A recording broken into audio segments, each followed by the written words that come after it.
Audio Jungle.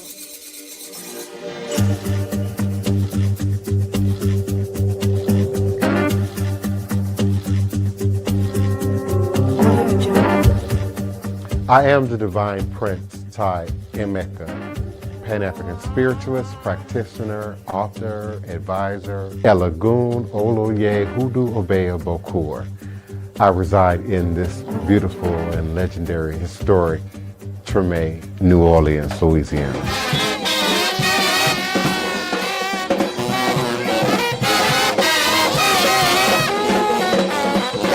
So join me as I share food, music, culture, tradition, the rhythms, and the flavor of New Orleans voodoo. Respect the voodoo.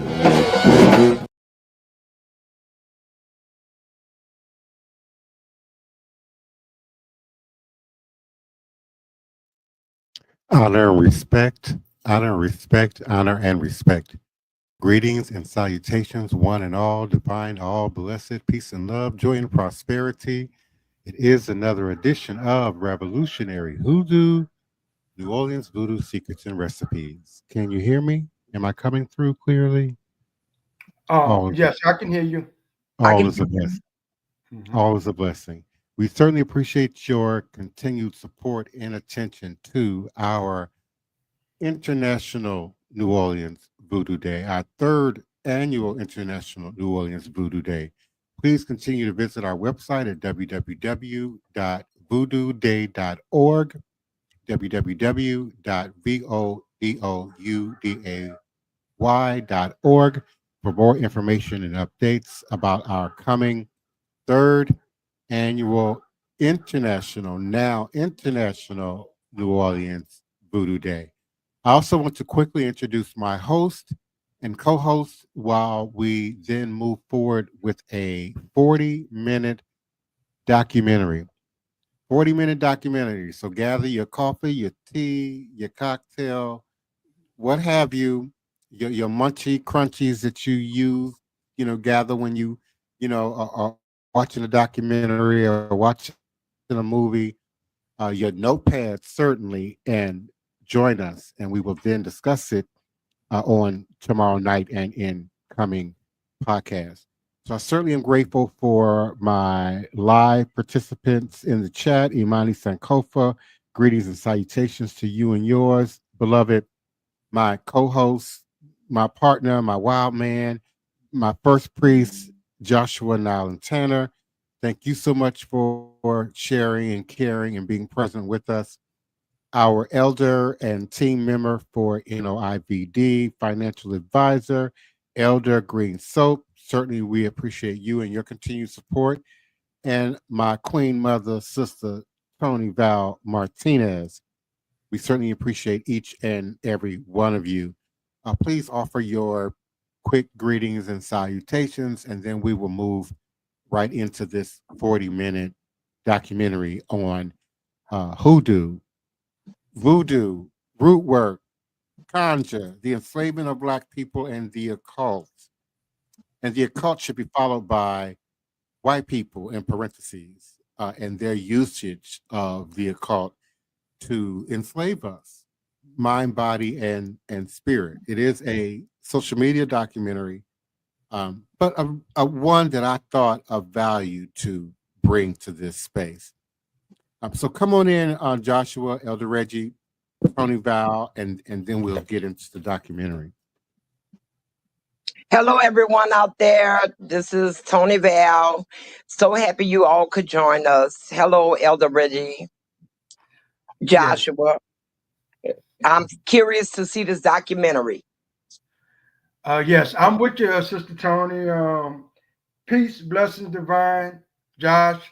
As we move forward with the documentary, I got my notepad ready. Take some notes so tomorrow we get to discuss it, and we building bricks on brick, layer on top of layer as we move forward.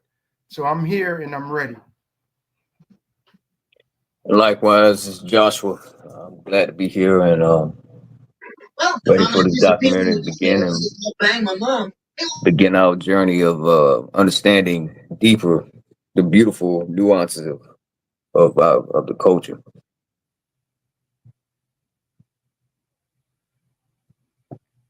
I'm with you. And whenever you're ready, Divine, we can go ahead and we can start up that documentary. Today, we're going to be discussing the enslavement of Black people, and also we're going to be discussing the occult. And now you might be thinking at the start that this sounds like a very strange video. How could you combine the two subjects? Well, it turns out that when you look through history books and also check out several studies about the subjects, you will find that there is actually a correlation, because there was in fact occultism exhibited from the slaves, the slave masters, and also what the pro-slavery advocates would use to justify the enslavement of innocent Black people. And so you might be asking, what qualifies me to even make such a video? Well, I just so happen to be a descendant of a 17th century white German witch from Holland who married a Black slave and had multiple children with him. And so given my direct lineage to multiple lines of slavery, and given the fact that I'm probably one of the only people who can trace their lineage back to a literal urban legend who is known as the Witch of Block Island in Rhode Island, well, you have to admit there are very few people who will be more qualified than me to discuss this topic. So grab your favorite drink, kick back and relax, and let's discuss the curious tale of magical slaves, occultism in the slavery practice.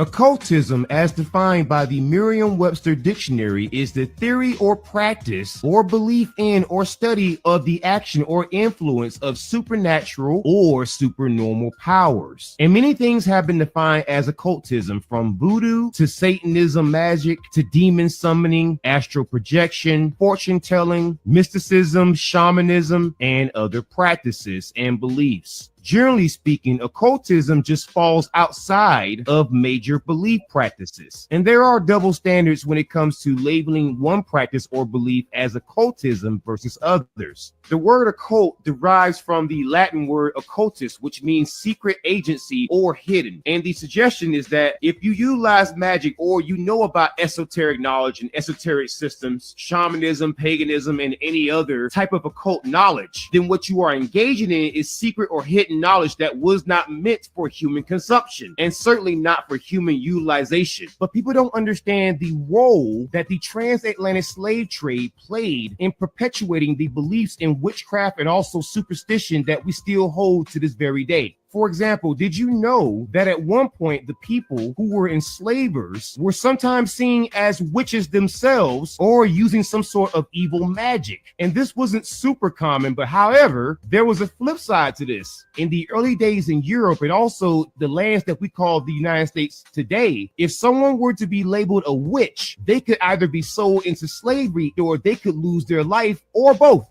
The other thing you may find interesting is that as more slaves arrived in the United States, we also saw a rise in the witch trials, where you had usually innocent women who were accused of being witches, and usually there was no way to get justice, because once you were accused by the right person, you were pretty much guilty. And once you were found guilty, you were then forced into servitude. And so the early 13 colonies saw a benefit in doing this. And so they pushed this idea that witches were everywhere. It is without doubt that slaves were pushed into Christianity. But wouldn't it be fascinating to know that because of the occult and certain themes, that the slaves got a copy of the Bible that didn't include all books, such as the Book of Enoch. And now the Book of Enoch is no longer in most Bibles. However, it did exist in the Holy Bible in its entirety during the time of the Salem witch trials, and also before then, and even afterwards. And so if this one book was excluded from the slaves because they didn't want slaves to read this, I think that is a very good thing to bring up in a video about slavery and the occult, don't you think? And while the original white slave owners were apprehensive to the idea of the occult, they did not outright reject the use of so-called magic among the slaves. And so I want to explore a little bit into what is defined as magic, because you may not realize it, but some of the everyday activities that you or someone that you may know engages in may have been considered to be heresy and or magic at one point. Like, for example, did you know that at one point, the blacksmith profession, you know, the idea of making swords and knives and shields and other items, that was considered to be magical in multiple cultures and in multiple continents. Or, for example, if someone was just exceptionally good in combat, they would oftentimes be portrayed as some type of deity, because you could certainly see how someone like, for example, Achilles may have been an actual real person, but because he was so good in combat, he was seen as a demigod, or even someone like Heracles or Hercules, as some people may call him. Even the idea of public speaking and convincing a large swath of people to do something may have been seen as a form of witchcraft. And I could use many other examples of this, but I'm not going to use an example from the transatlantic slave trade to explain what many people viewed as magic. Instead, I'm going to use what many people, especially the white enslavers at that time during the 16th and 17th and 18th century, believed to be magic and what they were basing their beliefs on. Now, later on in the video, I'm going to discuss a famed witch hunter from the 17th century known as Cotton Mather. And Cotton Mather, he was a very important man, and he wrote many things. He was a hardcore Puritan, but there are some other things that Cotton Mather wrote about, things that quite honestly demonstrates what many people of the time considered to be magic due to ignorance and the lack of research into the natural world and also natural cures and natural disasters. By the time of Cotton Mather's demise, many scholars had collected a series of writings that were supposed to be a part of the original Holy Bible. And these texts were known as the apocryphal texts, or what many of us in the occult would call the grand context of the Bible. So to explain what many people involved in the transatlantic slave trade believed to be magic at that time, and even before then, we must check out this dissertation that was written by Grace Sarah Harwood for Georgia State University, discussing Cotton Mather's commentary on the Synoptic Gospels, which means that Cotton Mather was well aware of the apocryphal texts. Even though they were completely compiled after he passed away, they were still being compiled when he was alive, which means that he would have known, or there was a high likelihood that he understood the story of Noah's Ark and the real reason why God flooded the entire earth. And in fact, I can prove this beyond a shadow of a doubt, because Cotton Mather was a Nephilim enthusiast, and the Nephilim is a very important thing, because the Nephilim are said to be half human, half angel hybrids that were created when God sent down these angels known as the Watchers, who were all led by an angel known as Samyaza. And so God's angels began teaching secret knowledge, or what many people would consider to be the occult, to humans. And some of the things that were taught were things like mathematics, science, history, how to work with the earth, you know, the early root workers, how to use medicinal cures. They were teaching women how to dress up to appeal to men, and other things that you would consider to be normal everyday activities right now. However, God considered those things to be forbidden, because many of those things were considered to be witchcraft or heresy. And the central figure of this whole story is not the leader of the Watchers, Samyaza. Instead, it was the then angel known as Azazel. And we get the popular term of scapegoat from Azazel, and I will explain how. Because Azazel, you see, he taught humanity the art of war and how to make weapons. And depending on the reading that you attain about the Watchers, Azazel either did or didn't have children with human brides. And so it makes it very interesting when God finds out about what the Watchers have done. God didn't punish Samyaza, the leader of the Watchers, the harshest. No, God punished actually Azazel. And it's not even clear if Azazel actually had children with the humans to make these giant human hybrids known as the Nephilim, who are still spoken about to this very day. But instead, God punished Azazel seemingly because Azazel gave humanity the means in which to resist God. And so if you were to read the apocryphal text, you would see that God said to all sin is ascribed to Azazel, not to Samyaza, who was the leader of the Watchers, but Azazel, because God apparently had a special hatred that was reserved just for Azazel, who, once again, I must say it for a third time, we aren't even sure made human and angel hybrids known as these dangerous monsters called the Nephilim. No, all God punished Azazel for with a surety is just teaching man the art of war, how to fight, how to defend yourself. Azazel was the ancient version of the Second Amendment. And so everything that was mentioned about Azazel and the Watchers, everything that was taught to humanity was something that Cotton Mather would have been aware of, because this man is being called America's first Nephilim enthusiast, which means he was the first guy and he understood the history of the Nephilim. So that is the context of Cotton Mather and his judgments of what he would consider to be magic. And you may be thinking, why am I talking about all this? Well, it's going to become very relevant later. And you might be asking, why did I go through all the trouble of speaking about the apocryphal texts? Well, the apocryphal texts were used to justify a lot of slavery and also colonization. And the way that I can prove that beyond a shadow of a doubt is that even Christopher Columbus read the second book of Esdras, which is a part of the apocryphal text. And it's quoted here from Christian History Institute that his sailing across the world was in part because of the second book of Esdras that says that God created the world in multiple parts, specifically 7, and that there was a water world, but also 6 dry lands. And so he used this calculation to try to find places. And so if it were not for the apocryphal text, Christopher Columbus and the Spaniards would have never colonized Hispaniola and other parts of the world.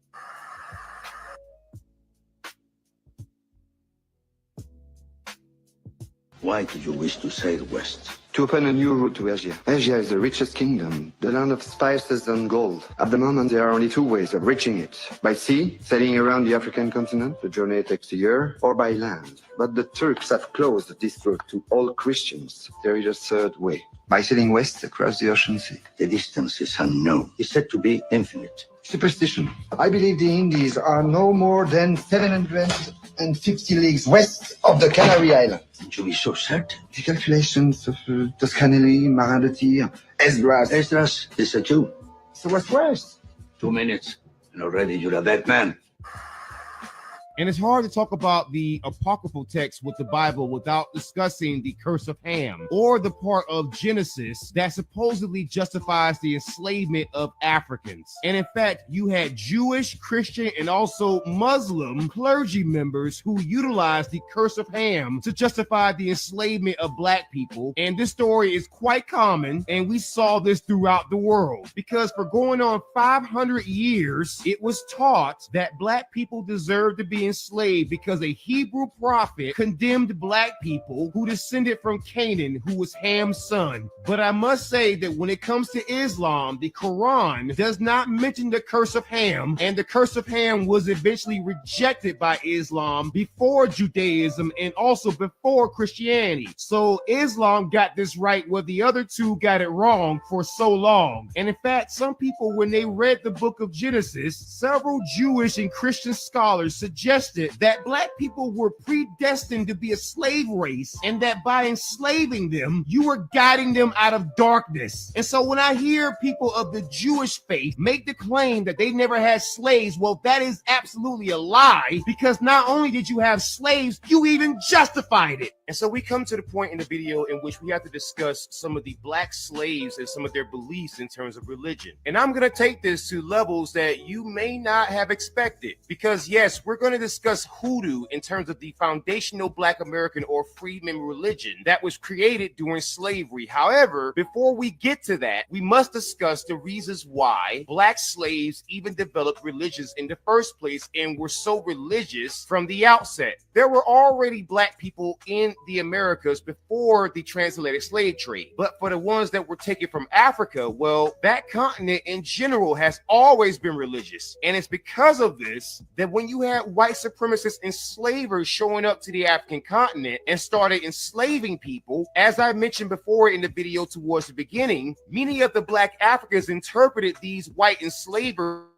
as witches themselves because they were profiting off of the suffering of other human beings. And as I said before, back in the old days, what was considered witchcraft was a little bit more tame than what you see in Harry Potter or World of Warcraft or a video game or a movie or whatever you have out there that gives you your current mental image of a witch. No, back then, if you were to profit off of the mass suffering of a people and you did it for a prolonged period, then that was seen as a form of witchcraft. And if these white enslavers did not want to be labeled as witches, well, what doesn't help is that many of these stereotypes that are given to black people, even to the modern day, were actually true of the white people back then. Like, for example, there was this suggestion that black people used to eat other black people, but the truth is that white people during the transatlantic slave trade routinely ate their black slaves. And in fact, if you were to look at this writing from William D. Pearson that is entitled The Journal of Negro History, you will see that African slaves faced the horrors of becoming dinner because of the degeneracy of the white supremacists. And some of this stuff was seen as ritualistic because I want you to imagine that you're in a village and you suddenly see these white folks come in the night and come and snatch you up. And they get you on this ship with technology that you've never seen before. It seems almost like magic. And then they start eating you. Well, you would assume that these people weren't human, because what kind of a human would just enslave people, make them work until they pass away, and then if they got hungry enough, would eat them? And then those same white supremacists had the nerve to claim that it was the Africans who were the heathens and the barbarians.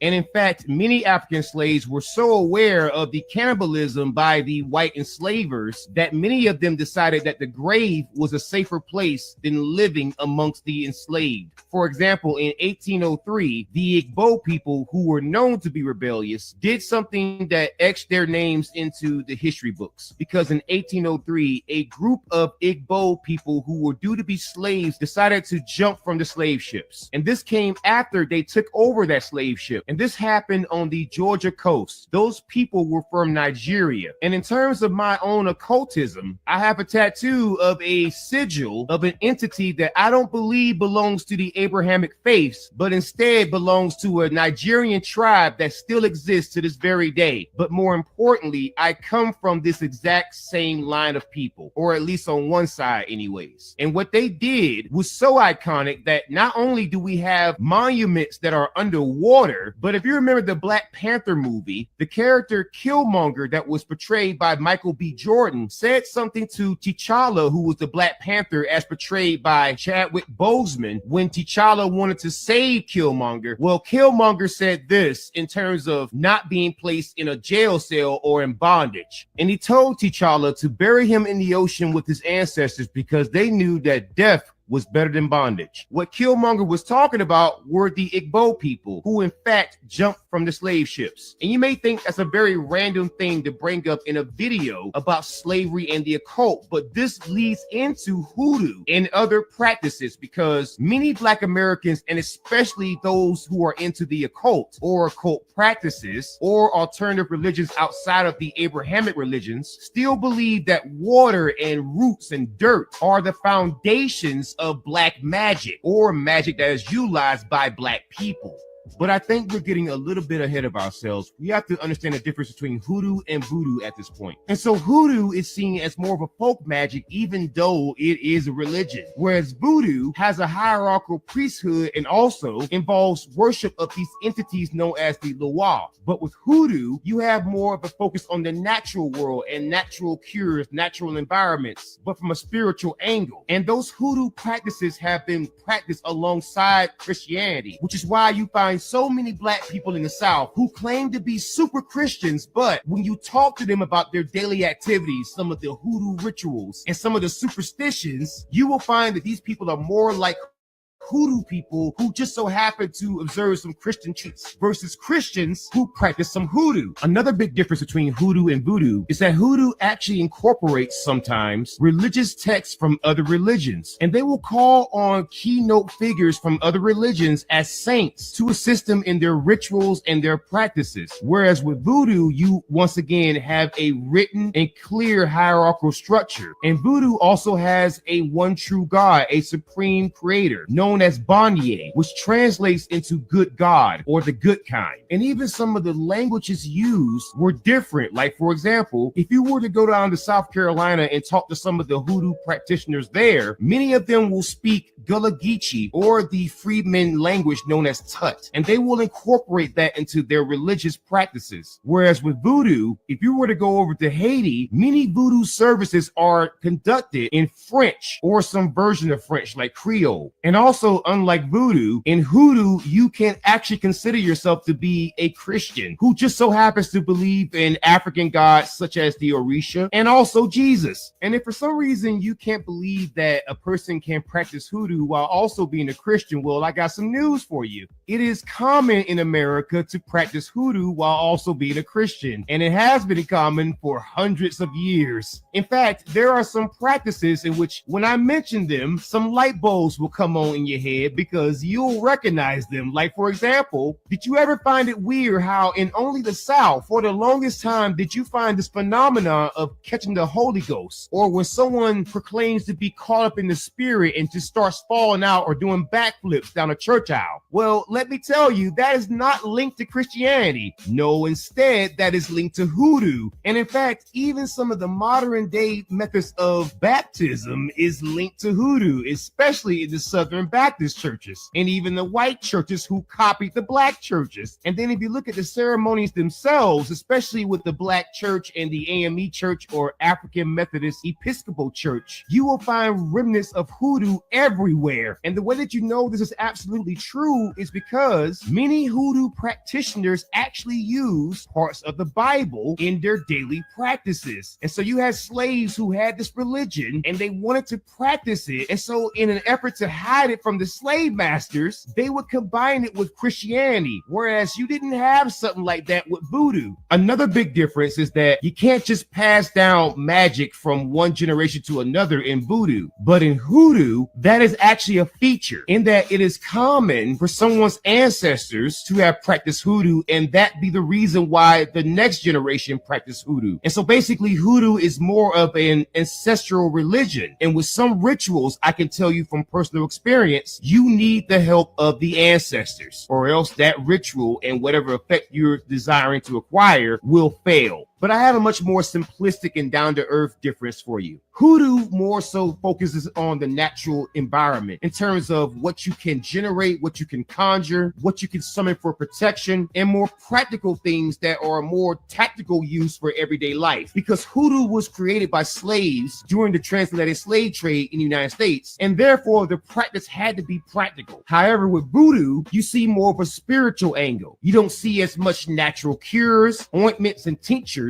because you have an organized religious structure there, much like a church. And so you can do some of the same things in hoodoo as you do in voodoo and vice versa. However, the difference is like this. If you have scissors and a butter knife, sure, you could cut a piece of paper with a butter knife, but you would more easily cut it with scissors. And you can cut some butter with scissors, but butter knives are made to cut butter. So while one can do the other sometimes, one thing is meant for one thing and the other thing is meant for their thing. And you should never confuse the two. One of the other differences is terminology. In voodoo, once again, you have an organized religious structure, and in hoodoo, not so much for the most part. You have the concept of a voodoo priestess or priest, but in hoodoo, you have the concept of a root worker or conjure woman. And that term root work was used in English in the 1830s to describe black people, usually black men, who were root doctors that used traditional herbs, roots, and spells and potions and other things that are more associated with hoodoo than any other spirituality. And some of the effects of root workers and conjure women can still be seen to this very day. And in fact, the traditional term for Black American medicine was called root work. And the reason why Black American women who were slaves were called conjure women is because hoodoo is a conjuring type of magic. Voodoo manipulates the natural world, whereas with hoodoo, you are supposed to create new things and conjure cures and conjure things for protection. And that sort of belief system lends itself to creativity, which explains why so many Black Americans to this very day, and especially the Black descendants of American slaves, are such a creative people. And that's because for centuries, being creative and making up things and conjuring things was how we survived.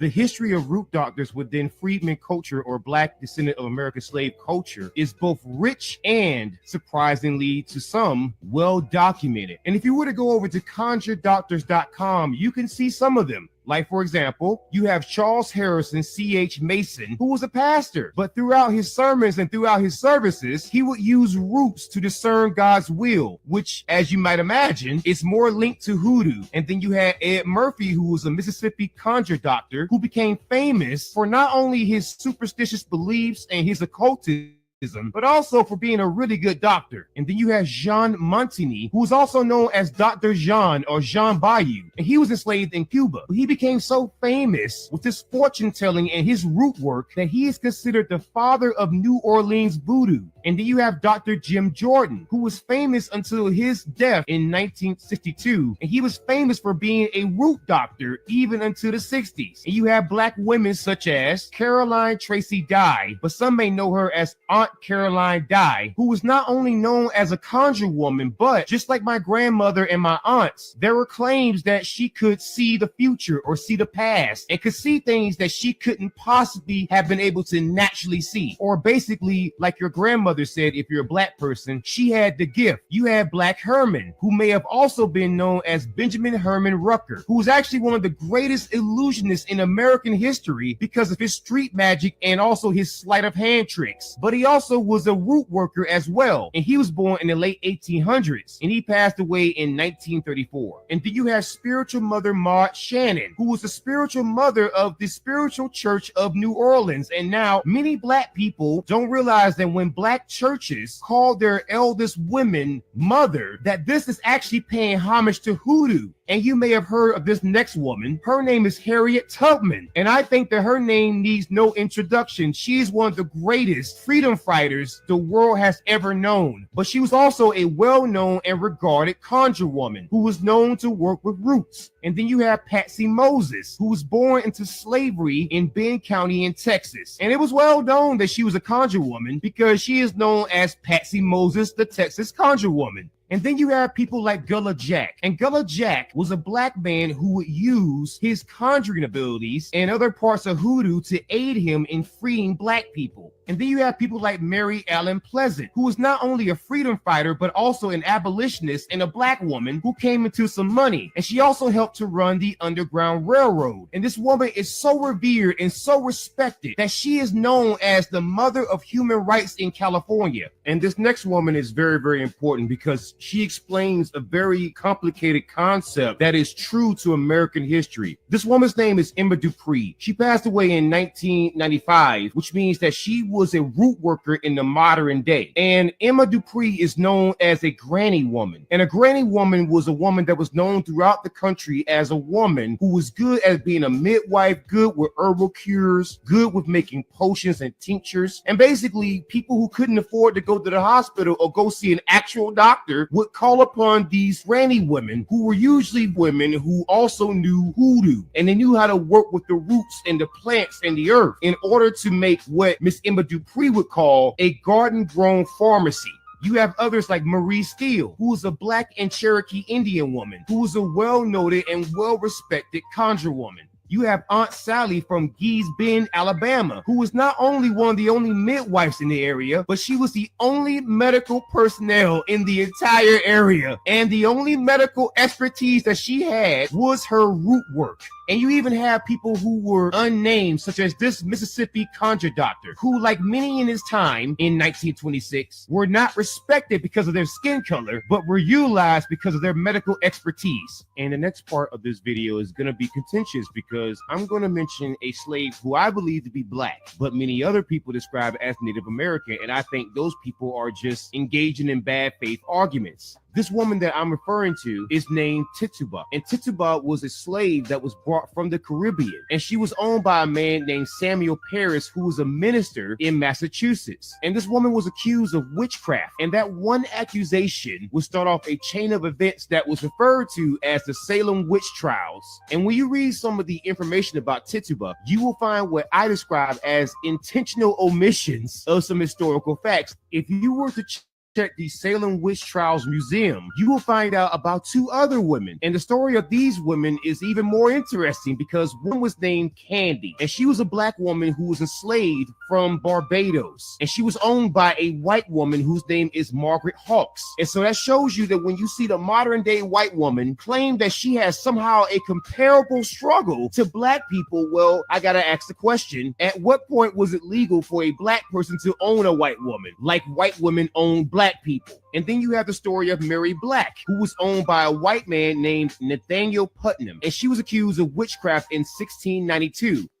Tituba, the most important figure in the Salem witch trials, was indeed a black woman. And the people who don't understand this simply don't understand the history of how we classify people by race in this country, because it was very common in the early days, and especially the 16th and 17th century, to refer to people as either African or Indian based on just eyewitness testimony alone. Because if you were to read the backstory of Tituba, you would find out that even the famed witch hunter and Puritan Cotton Mather once described her as a slave from Africa. In fact, the early Puritans, they really had a different way of categorizing race, because they wouldn't just label someone as black just because their mother was black and their father was a native. And they would just go off of what they would perceive based on vision alone. However, if you look at the colonial references to Tituba, you would find out that this person practiced hoodoo, which is a practice that was created by black people during slavery in the United States. And just like this paper that was written in the year 2000 by Veda Smith Tucker from Grand Valley State University, you can see that there's been some grand attempt to erase the blackness right out of Tituba. And the fact is, her name, Tituba, is a name that is found in Nigeria. And that name comes from the Yoruba traditions, which is linked to popular deities such as Ogun, Anansi, Shango, Yemoja, and many others. So you have this woman who is practicing a religion that was made by black people in slavery, and she has a name that is still being used in Nigeria till this very day. And if you were to read the book written by Peter Charles Hoffer entitled The Devil's Disciples, Makers of the Salem Witchcraft Trials, that was published under the Johns Hopkins University Press, you would see that Tituba and her black origins are seemingly being covered up. And in fact, this guy appears to believe that Tituba wasn't Indian at all, that she was completely African. And we also find the evidence of the reasons why people thought that she was Indian. And it's the exact same thing that I was thinking when I was reading this, because I saw the last name of her husband. And so you see Tituba marry an Indian man, and his name was John Indian. And so when you marry a man, you take on his surname. And so when people who didn't understand the history or understand the history of her name coming from Nigeria, well, they assumed that she was an Indian.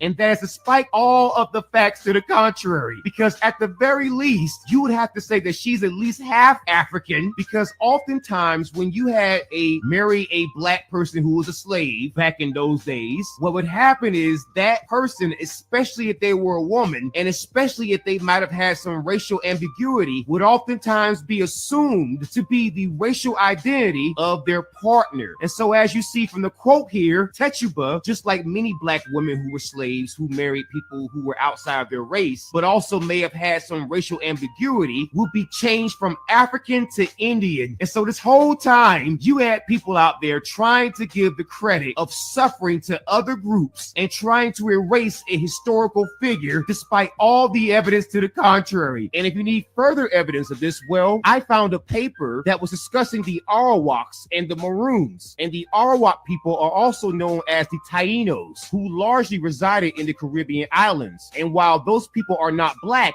we find out that they had interactions with the Black Maroons. And if you don't know who the Black Maroons are, well, let me explain. You see, the Black Maroons were escaped slaves who started their own tribes and their own armies in both North and South America. And their whole goal was to live peacefully and or burn down slave plantations and free the slaves. Basically, these people were freedom fighters, and they were pivotal to some of the most important revolutions revolutions that we've seen in human history. Like, for example, you can see the occult influence that the Black Maroons already had due to many of their beliefs that were rooted in African religions. And then aside from that, we know that the Black Maroons interacted with the Haitians before and after the Haitian Revolution. And we all know of the occult practices from Voodoo and other beliefs that is located in Haiti. But that's besides the point. We know that the Black Maroons and the Arawak people actually intermingled and intermarried. And we know this because Christopher Columbus met the Arawak people in 1492. And then shortly afterwards, the Spanish ransacked their lands, and those lands included Caribbean islands, such as Hispaniola and also the Bahamas. And due to disease, enslavement, and even some of the Spanish taking the life of the Arawak people, many of them perished. And so when the numbers of the Arawak people were going down, the Spanish imported Black slaves. And those same slaves, as I mentioned before, intermingled with the Arawak people. And it is for that reason that many of the Arawak people were classified as Black or Maroon, which was another way of saying Black. So the idea that Tituba could not have been a Black woman is not only ridiculous, but that suggestion in no way reflects historical reality. And so I called the Salem Witch Trials Museum. And when I tell you that that museum engaged in the concept of I'm white and I say so, I'm not kidding you, because even the so-called educational director sat there and told me this woman was Indian and there was no way she could have been African, and that they leaned more towards Indian. And that is despite the fact that Peter Charles Hoffer and other people have clearly pointed out that she is African. And like I told them on the phone, many Black women who were slaves who married other people outside of their race would assume the racial category of their spouse, and especially if that person has racial ambiguity. And I was even told on the phone that it was uncommon for women to take the last names of their husband, and that's despite the fact that Peter Hoffer clearly says otherwise, because I'm going to quote right here. It says, quote, Tituba became Indian because her husband was Indian John. His identity became hers, just as women took their husbands' names and their husbands took married women's property. There were a number of such intermarriages in the 18th century in which racial identity shifted from African to Indian. Peter Hoffner is right, and I'm really, really concerned about the Salem Witch Trials Museum and their I'm white and I say so attitude, because it didn't matter what I said. It seems like the goalposts were being pushed further and further and further and further out, which explains why we have a really hard time in this country actually finding out accurate information, because people put their personal biases and their I'm white and I say so attitude before the facts and the evidence. Because one of the lines of slaves that I come from comes from Rhode Island, which is in the northeast part of the U.S. And I know for a fact that when I was told on the phone by the Salem Witch Trials Museum that it wasn't common for women, especially slave women, to take on the surnames of their husbands, well, I knew that was ridiculous, because my 8th great grandmother, who was a white woman, married into the Sands family, which is one of the most famous families in the whole northeastern part of the U.S., because from the 16th to the 18th century, the Sands family, Jefferson family, and Stilwell families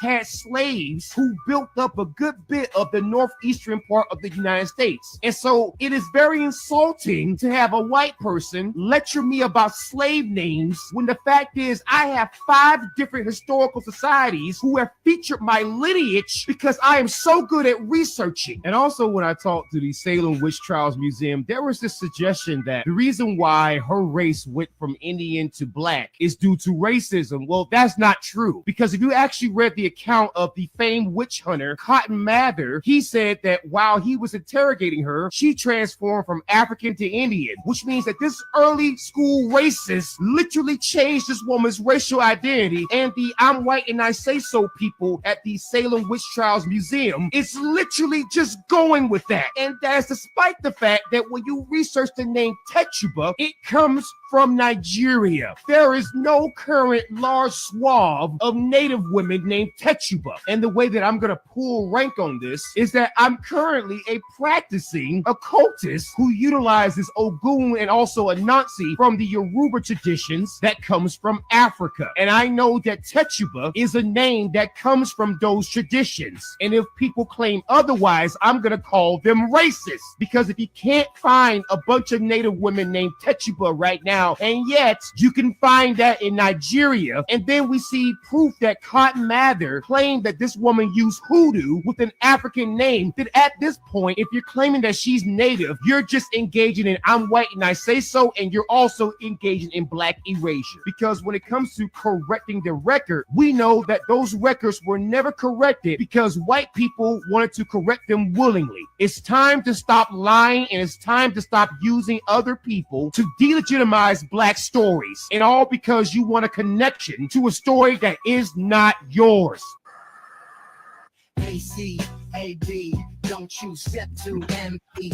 I run to your sundown towns, then turn them upside down. But some of y'all monsters like stranger things in the upside down. No surrender, no retreat, certified. Yes, indeed. Yes, indeed. Sister Toni, Elder Reggie, what you think? Wow. Oh, Divine, that had me captivated. Some of it was over my head, but I'm gonna unpack some of it between tonight and tomorrow. But I enjoyed every ounce of it. Some of it he was spot on. Some of it just was over my head. That's why I can't be tamed. None of it was ever a game. Yeah, that was amazing. I must say that was something wow. The detail and the in-depth study of that was spot on. Spot on. Today we're going to be discussing the enslavement of black people, and also we're going to be discussing. He was very enthusiastic about what he was teaching. A lot of it I knew from the Salem witch trials because I studied them. And I always knew that Tituba was a black woman and how she actually was lied upon at the start of the Salem witch trials. She did practice hoodoo because her accusers were the 4 young white teenagers would tell some of the things that she practiced, and she showed them. She did water divination. She read shells. She did root work, and she showed them. And they, of course, thought it was magic and labeled her witch. When they got caught doing something they wasn't supposed to be doing, they blamed her and said she made them do it. She enchanted them with a spell, and they wiggled around on the floor like they was catching epileptic seizures, saying she was hurting them, that she was doing it to them. So it's very interesting what he was saying. I took down some names that I'm gonna look into so that we can discuss tomorrow. Yeah, likewise. Yes, he brought up one topic that I see a lot on Instagram and on some of the YouTube channels where there's a big fight against black people who saying they're indigenous first, then they're Africans, and some of them are saying they're not Africans at all. He make mention of Africans being in the Americas when Christopher Columbus arrived. Now, there's a group of scholars saying that's just not true. They say what Ivan Van Sertima put that out there first, that was debunked. I really would like to get to the nitty-gritty of that at some point as we continue to unpack and research. Likewise, I'll be willing to chime in on that. Definitely, that is definitely something I'm pretty versed in. It's very interesting. The nuances, though. Go ahead. The nuances in that documentary was very spot on. Like, it really was talking about the mixing of names and people taking names and not taking names, specifically women. Yeah, But the question it was played politically for the advantage that they needed to take advantage of during that time. And the context of that has changed through time so much. And it's man, I'm still digesting that documentary. That documentary was spot on.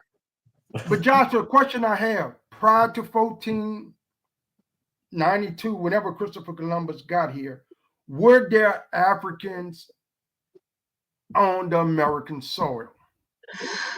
At that time, they were long removed from Africa. You have to remember the continents were once connected. There was a land bridge that connected Africa to the Americas, and they walked. They literally walked, migrated here long before Christopher Columbus, and they were already here indigenously. Yeah. So Sister Toni, you can say that there were Africans here already, and you could tell from their ancient stories that they knew about the flood, that we know about Noah. They knew about a lot of stories, and they knew about a lot of things that happened in people from ancient Africa that was in their stories and in their drawings and in their art. Yeah.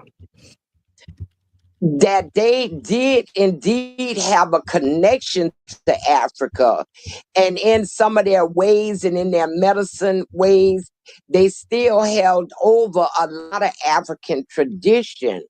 Yeah. That they probably, just like we don't realize why we do things, they probably had forgotten why they did these things. But this land was one landmass at one time before the continents broke up. And if all life started in Africa at a certain time, yes, those African people did migrate here looking for whatever people go looking for, like Christopher Columbus. If you go back and read the description that the early explorers gave of the people they came in contact with, you will hear them say dark skinned, woolly hair, straight hair. You know, it all depends on what region they went to. Yeah. Even all those little Caribbean islands were once a part of the mainland. Look how close Cuba is to us. Yeah. It just broke off and got pushed off over hundreds of years. So you had people that came from Africa that got cut off in Cuba when the land bridges, when they could no longer walk from place to place. In the West Indies too. Yes. Virgin Islands. Yeah.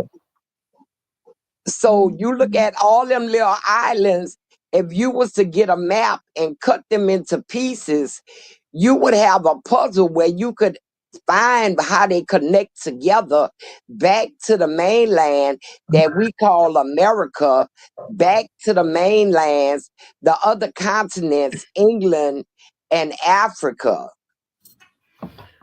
So yes, there were Africans here. Sister Toni, with all due respect, Brother Joshua, with all due respect, the research just don't bear that out. I know it feels good, it sounds good. The research don't bear that out, that the Africans were here when Christopher Columbus got here. The people that was here migrated through the Barren Straits and came and repopulated this land. When they're finding the bones, they're finding the skulls, they're not finding African DNA in these older bones. They are finding. This is not what Reggie is saying. This is what the research, because this is a big topic online, and there's a lot of backwards and forward, and you got people with doctorate degrees are doing the research now, and they're just not finding the evidence to back up what you're saying, Sister Toni. I'm not being disrespectful. I They understand just that, not finding that. but where they saying this DNA came from? No, the DNA in the research that they are doing, they're saying the people in the bones they are finding in America come from an Asian abstract. What do you Which think lines up- Africa was? What do you think Africa was? I'm a little confused. And there are two entryways into the country. The Atlantic Ocean is just, associated with the transatlantic. But you had the what is the Bering Strait that allowed them to walk the Bering Strait across out of Asia. Yeah. To Alaska. Yeah. Africa was just Upper Asia and Lower Asia. Look at how they connected and go and see who the early, what we call Asiatic people, because Africans are still called Asiatic people, and see the Black Asiatic people before the people we know today as Vietnamese, Chinese, and all of those. Yeah, those ancient, those people some darker skin too. Also. Right. Yeah. Like the old martial artists. Jesus Christ, I'm trying to think of his name. Bruce Lee? Not Bruce Lee, but just the study of ninjas and of that ancient tradition. A lot of that came from people of color, as they're illustrated in terms of their art. So, yeah, culturally. Yes. Africa is a European name. Asia is a European name. But Asia, Turkey, all of those countries was once a part of Africa. True. Yeah. See, I think they kind of forgetting that. No, I think Iran, it's all of the that thinking. at one time was part of Africa. Yeah, it's the thinking of the terms of like how I look at things. I look at the fact that we are all from Africa in some type of way, and I can say that it will always end that way, regardless of where we're from. I feel like until we understand better, that's your approach.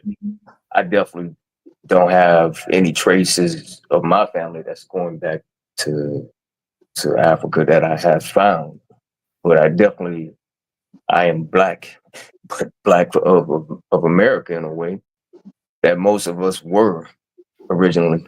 Wait, Josh. I know we're about to close out. So you're telling me you don't have no African DNA within your bloodline? I do in terms of what the DNA say. In terms of my research, no. Genealogy, no. See what you're saying, and I'm not. That I hear that constantly in these particular wars on Instagram, and some of it is on YouTube also. But it shouldn't be a war, though. I don't know how people see it as a war. It's becoming a war because the people that's standing on indigenous American who saying they're not African, and they doing DNA tests and they coming back with 80 and 90% African blood. And they still don't want to acknowledge that. And that is causing the rift. I'm not saying you in particular. I'm just looking at some of the other people online who are doing this. But I know we have to close out, Sister Toni. Yeah, I see it as a human, like it's a human footprint that's ancient. You have ancient blood. And ancient blood, you can't really, how can I say, you can't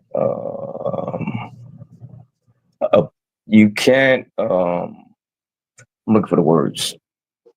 You can't walk in that in a arrogant manner. You can't walk in it in a egotistical manner. It's something that's a part of you that you have to adapt to and understand and be willing to open your mind to. And most people, they look at it as I mean, we have a mindset, a racist mindset that we've been studied and traditioned into. And I think that once we understand that how beautiful we are in terms of shades and colors and different perspectives, we're a world people. And we've always been a world people, and we always will be. And yeah, that's the way I see it. Yeah, I respect that. I respect that. Sister Toni, you close us out. This was Yeah, we're out of time, and I'm so glad everyone came. I'm enjoying this discussion. Divine Prince can close us out with the International Voodoo Day acknowledgement that he always does at the end of the broadcast. Ashe. Sure. Please continue to support us, join us, consult with us, donate, and sponsor us at www.vodouday.org, www.voodooday.org. There is a contact button there. You can send us an email directly through the website as it relates to your participation and or involvement in our third annual International New Orleans Voodoo Day. It continues to grow in leaps and bounds with each year, and we certainly invite you to come on board now while there's time. We enjoyed tonight, and we look to continue this conversation on tomorrow at 9 p.m. U.S. Central Standard Time. All is a blessing, and no matter what you do, respect the voodoo. Ashe. Good night, everyone.